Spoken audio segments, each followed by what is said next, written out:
After taking exogenous ketones for a while, I feel fatigued. Am I doing something wrong? Typically, we see people experience more energy after taking exogenous ketones for a while. There are a lot of different kinds of exogenous ketones out there.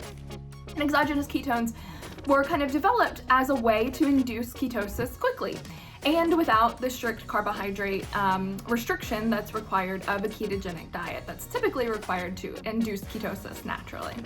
If you are experiencing fatigue, I would check other aspects about your lifestyle, including things like sleep and your nutrition, to make sure those are in check.